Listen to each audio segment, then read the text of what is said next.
Hey folks, I am stoked about my new toy that just arrived today. This is the Halo Versus 16 outdoor pizza oven.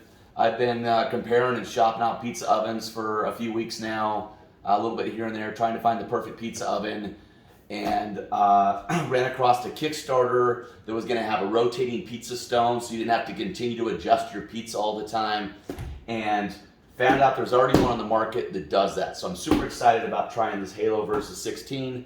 I've seen some good reviews on it once I found it, and really what I want is to have a place to cook fun pizzas, whether they're traditional or keto pizzas or anything we want to do that creates kind of a pizza party in the backyard, so I can bring over friends and we can all do the pizza bar, make our own pizzas, have fun cooking them and eat in the backyard for parties. So this is going to be my go-to. I'm going to try this out.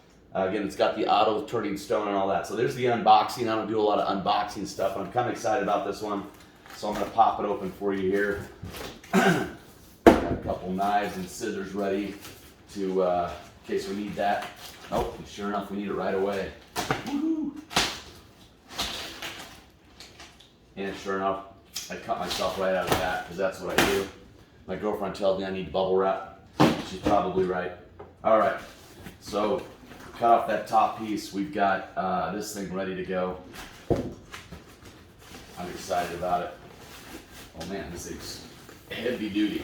The cool thing about this that I liked is everything in other pizza ovens I saw were all from the front and the back, like gas wood in the back, pizza in the front. You may or may not have a door in the front that keeps some of the heat in. I didn't want to have a fight with that, and that door is to keep it kind of consistent ambient temperature. But the rotating stone with this, with two burners, one from the bottom heating the stone, one from the back to act like that normal wood flame, you get both of those effects at the same time. And this opens from the top. If you need to, you can take the top off and get right down into cleaning that thing or getting to the stuff inside without fighting through the little hole in the front. So that was pretty cool. It's kind of a little bit of all the best things you'd want access-wise. This is not a wood option, right? This is a gas-only option, and that's fine with me. For my barbecuing and smoking, I know that I can put, if I really want to, these little pellet tubes in there, and I can get smoke in there if I really feel like I need that. We'll see. Man, this is in here really good. Woo. There's no getting this out. We're gonna just go at it. We reinforce these corners like crazy so they don't have returns. Smart people. Just gonna tear this thing apart. Bam. We got ourselves an oven. Underneath our oven, we got ourselves a tray. Looks like that's about it. This is just kind of a crumb catcher and food catcher that goes underneath the pizza stone. Well, I'm bleeding, so I'm going to pause 1 second.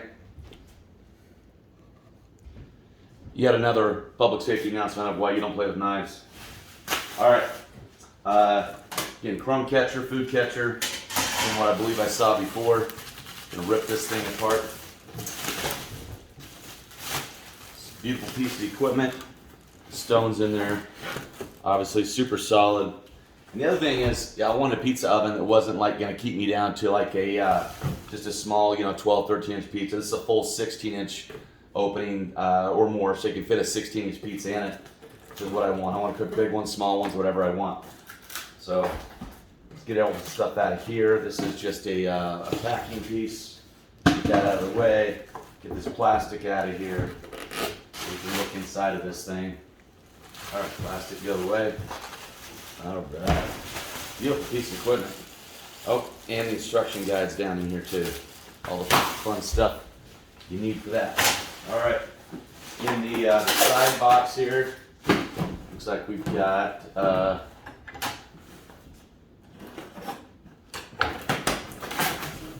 okay, that's right. The other thing I liked about this one is I didn't want to have to use a large propane tank to hook up to this. I wanted the ability to go to a campground, take that with me with the bag you can purchase on the side, and take that with me and hook up one of those small green propane tanks and be portable with this if I want to. So this has the connectors for both styles. Full cable to go to a full tank. Dials some screws for something. The connector for a small tank right off the side. And these are both just legs. Put those on later. That's what the screws are for, is for those legs. Let's pop out this stone and have a look-see at the cool baking stone.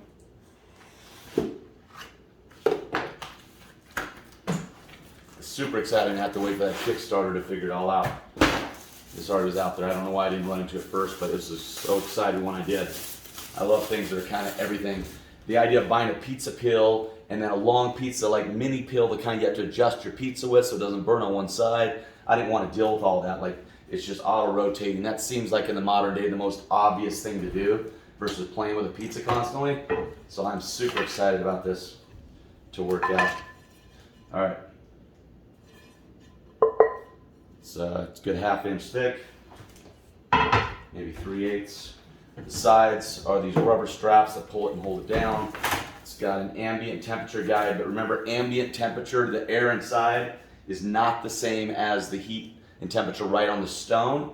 So if you're smart, you'll get one of those little temperature guns and go boop and beep it, and you'll know what your stone is versus the ambient, and kind of learn how you want to use that. So this is what I'm talking about. This pops up this way. Almost all the other ovens do not have that. You're done with the bottom and getting crumbs out the bottom. This is just like full accessibility to the whole thing. It's so cool. It's exactly what you want as a consumer. Ease of use, ease of cleaning. No idea why I've got a couple pieces of flooring in here. Maybe the company used those as braces. Not a bad idea, but those are solid pieces of tongue and groove flooring. Oh, that's hilarious. Well, look at this. I've got me like a mini floor.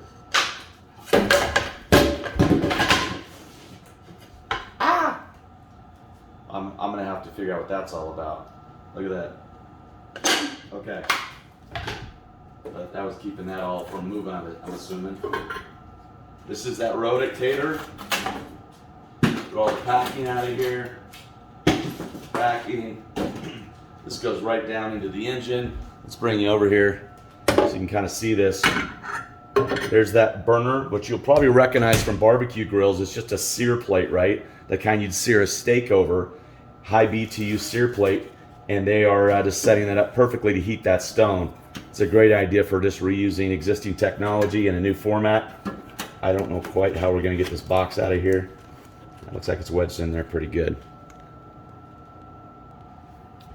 Okay, that wasn't quite as bad as I thought. They kind of mushed the corner to get down in there. There's a little spin move, and it comes out pretty easily without breaking the other equipment in there. Although I just tell the company, Halo, that people don't look at that or know how to figure that out. They may break your gear and have a refund just trying to pull that out of there. But what do we have in here? We've got a power adapter for running the spinning stone, I guess. I'm kind of interested in what this means, because when I looked it up, it was either, oh yeah, it's power or, that's right, it's power or 2D batteries. So you can take it out remotely, put a couple D batteries in there and run it. In your backyard, you can plug it in. And there you go. So you got the plug options. Boom. And then you can open it up, put a couple D batteries in. This is for the plug. This says for a switch. I do not yet know what that means. I'll have to figure out what a switch is. We'll have to figure that out in a second. All right, cool. So that's pretty much the basics of it. As I understand it, we're going to put this kind of crumb tray thing down under here in some way, shape, or form. That catches all of the junk that may come off of your pizza. And you take your wheel. Come on, wheel.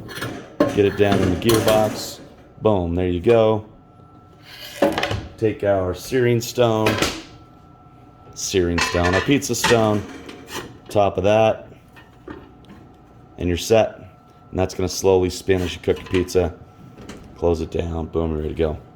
So again, big flame on the back to get that kind of blackened crust and cooked on the top. Ambient heat by both burners all together, and then a heated stone from the sear plate underneath. Pretty cool. Hook up the legs to the bottom of it, and we're good to go. Pretty basic. I'm gonna put some of these little other silly details together, the legs, all that, and we will show the rest of it after that. Okay, just one more comment. I thought the 2 pieces of wood flooring that were in here, where's the trash in here? A couple comments. I don't even know where they went. Oh, here we go. That was kind of interesting. So, just for the company, for a note to the company, like I've put in this snap-in flooring in homes. It's really easy. I understand you have lots of pieces of leftover when you put in that, so they're available for all over the place to throw away, recycling, or whatever. It comes across as kind of cheesy in the packaging, although you clearly have a solid mechanism, and none of this comes across as cheesy. This comes across cheesy in the packaging to throw in pieces of flooring, although it works really well. So part of me is like, cool, way to go recycling, using available stuff. I would do that, kind of with my garage and things I have as a professional boxing thing, like kind of like, well, that's kind of second rate, but I don't know, I'm kind of torn on the fence. It's kind of funny, but just to note, like marketing wise, like is that the right thing to do or not? But it was really interesting to find pieces of flooring in there, holding it all together. They're solid though. So anyway, something to think about. All right, as soon as I flipped it up on its side here to get to the legs and put legs on, I found out what those two holes were for on the controller. Yeah, one's for power, and then one is for the switch. So they're labeled so you can find it. But switch really is obviously these controls that lead up to the front controls up here. So that's what that's about. It's not something I'm missing. It's just the 2 of these, and that's gonna be connected right up on the bottom there, and those 2 plugs are gonna be plugged into it. So that was pretty simple. Nothing to worry about there. No accessories to buy. All right, we're assembled and about to take this thing outside and fire it up, but a couple little notes for Halo and for the customer. Putting it together. This thing's solid, it's awesome. Putting the screws in with the legs on the bottom, and anytime that you got like 4 screws, seat them all and then tighten down at the end, make sure they're all locked down at the same time. Make it easier for you. Halo, I don't know what you're using for glue on here, man, to put that wrapper on there and get it off, but maybe lighten up on the glue style. Whew, that's okay. I don't know how important that wrapper was to be stuck to the stone. It was all cool, but these are kind of hard to get off. Okay, and then don't forget there's a big, you'll see it when you put the legs on, there's this big huge foam piece under here protecting all these dials and gears and stuff under here. Make sure you pull that out so you don't have a bunch of burnt plastic going into your pizza the first time you run it. So it's the big protective piece under there. All right, we're gonna take this out there and fire it up. See how it goes, see how fast it gets hot. One more quick find. Remember, this is mobile capable, the DC batteries for the motor, and that means the igniter also. When you plug it in, obviously you probably got electricity, but up under here is a little place to put a AA battery. So like any propane thing, you can easily ignite with a little bit of a spark. So don't forget to put that in there also. All right, we're outside and we got this thing basically set up on this little coffee table. So what we're gonna do is we're gonna hook up the gas, and to do this existing kind of propane burner, we're gonna take that gas and reroute it into this for the moment. And we're gonna watch the inside as it heats up so you can see it before we put the stone in it. The connectors for both tanks are a quick connect like you would see on most things, like on an RV, right? So you can just pull it back and put it on the connector. So we're just gonna pop it, snap it on, and you'll know when it snaps up on there, boom, that it's ready and locked in. So whether you're using the big tank or the little one, that'll just snap right on. All right, we're all hooked up to the gas, ready to fire this thing up for the first time. Pop the lid and we can see everything that's going on inside. You don't have to do that, but take the little dial, we're gonna crank it down to high, smell the gas, hit the burner, boom, fired it right up. So we've got a hot plate going, actually, oh yeah, and watch this, I'm gonna hit the rotation button. Oh, can't do that without putting the power in. That's the one thing I forgot. Let me plug that in real quick. All right, we're powered up. The power is actually up here on the front, which I would hope it would be on the back. Honestly, that'd be my best opinion on where the cord's at. It's not the end of the world. You know, if we're talking about pros and cons, there's tons of pros on this. Con, I think that should be in the back, not the front. And I would love an extra foot to 2 feet on the power length of the cord and an extra foot on the length of the propane cable. just in case Halo, if you're looking for input. All right, let's fire this up again. The gas, boom, fires right up. There's your table rotating just by hitting the button. Pretty simple. That's what's gonna happen when the stone's on it. So we're gonna put that stone on it right now. Ooh, I can feel the heat coming off that thing. It's like 21,000 BTUs or 23,000, something like that. There are some that get slightly hotter, but totally worth the trade-off for what we're getting on this. Okay, if we close this down, put our rubber straps on, which are kind of cool. They just pop down there and give you the ability to very easily pop this lid open. You see our flames going over there, and you can see your burner down the bottom really cranking up. Look at that. Your stone is cranking around in circles. And so we're gonna see how much time it takes to get to somewhere around 900. One of the pros and cons of these things is like how fast can they get up to $800 900 degrees in order to do pizza. So to start this off, we're gonna grab our little gun here. We're at Fahrenheit. We're gonna hit it and get the little laser dot. Says we are at 167 already, so that's not bad. And we're just gonna check it every 5 minutes. Whew, heat coming off this thing is insane. We're just a couple minutes in, but wow, that is so freaking hot. I can feel it sitting back, 2-3 feet. Interestingly, the ambient temperature sensor shot up to like 850 degrees almost instantly, which obviously is not possible for the pizza stone. So that's interesting. What does that mean for cooking food that affected by ambient? Not totally sure yet, but that's interesting note. Meanwhile, we are a couple minutes in and we are at 237 on the stone, the front, 370 on the back, 268 on the front. That's why would the front be different than the back? Ooh, oh, look, there's a piece of styrofoam I missed. I got to get that out of there right now. I thought I smelled something. Ooh, that was close. I was like, this break-in metal smell or what? There was this little teeny tiny piece of packing that's stuck there to the side that I missed. Okay. Oh, that doesn't smell good. That's going to come off in a second. All right. Still trying to figure this out. We've got 330 on the front, 380, 60 over in the back. But I would imagine like I'm closer to that flame that it's picking up some of the heat from that flame. Although it's supposed to be a surface temperature. Sensor 360 in the front, 400 in the back. So, and we are currently in at, we're only like 4 minutes in, and we're already up about 350, 400 degrees. So, all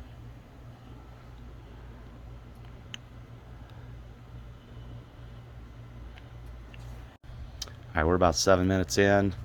The ambient temperature sensor is now talking about 925, and again, first break in, there's a little bit of smoke coming off of everything. It's not stinky anymore like that little piece of styrofoam I had in there. It's just regular metal break in and that kind of thing. Let's see what our temps are talking about. In the back, we're at 480, 90, 500. So about 500. In the front, we're at, that's all over the map. There we go. Anywhere from 425 to 460. Again, in the back, over 500. So, yeah. So about 6 minutes in, you're halfway there. That makes sense. Meanwhile, we'll just take a look at it from the perimeter. Pretty solid looking machine. Doesn't have to have those big stovepipes coming out of it because it's not using wood. I'm going to find a way. I tell you, that put a little bit of, there's room down on the side there on the little trays. I'm going to find a way to put a little tray of chips down in there and get smoke in here at some point. See how that works in terms of getting that smoke flavor that you may like. I'm going to do a video later on regular pizzas. We're going to see how some of these keto pizzas survive in here, and then seeing if this is an alternative for searing steaks. All right, we're at about 10 minutes now, and we are at about 580 in the back, about 580 in the front.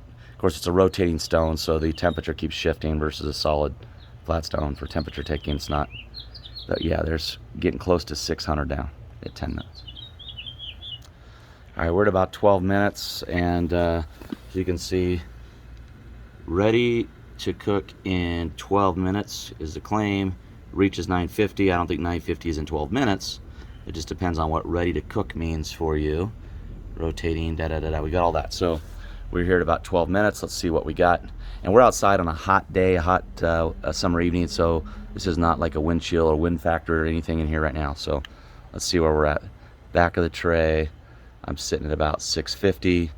Front 630, 650. So it's consistent across the rotating stone, but I'm definitely not at 950 yet. At 12 minutes, I'm ready to cook at 650, which is acceptable for some pizzas in some situations.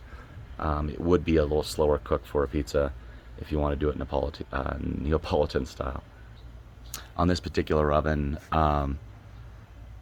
it's the reviews and everything admittedly show that it will take slightly longer than, say, your pizza ovens that you're going to cook in 90 seconds. This is more like 2 minutes. That was a totally acceptable trade-off for me in order to have the hands-free rotating disc, battery operation, portability, dual burner, dual fuel type, not fuel type, but fuel source canisters. All that's totally worth it for an extra minute on my, or extra 30 seconds on my cook. Hey, how accurate is my gun here? So make sure that's spot on. I'm gonna laser my head here. 97.2. All right, somewhere it's pretty close. All right, getting there with this. So our ambient temperature is now reading, unless you follow that little red arrow all the way over, it's pointing more like 950 for ambient. The stone's not going to be there, but ambient's going to have some obviously effect on the top of the pizza in terms of like that cheese melting and the ingredients cooking. So that's not nothing.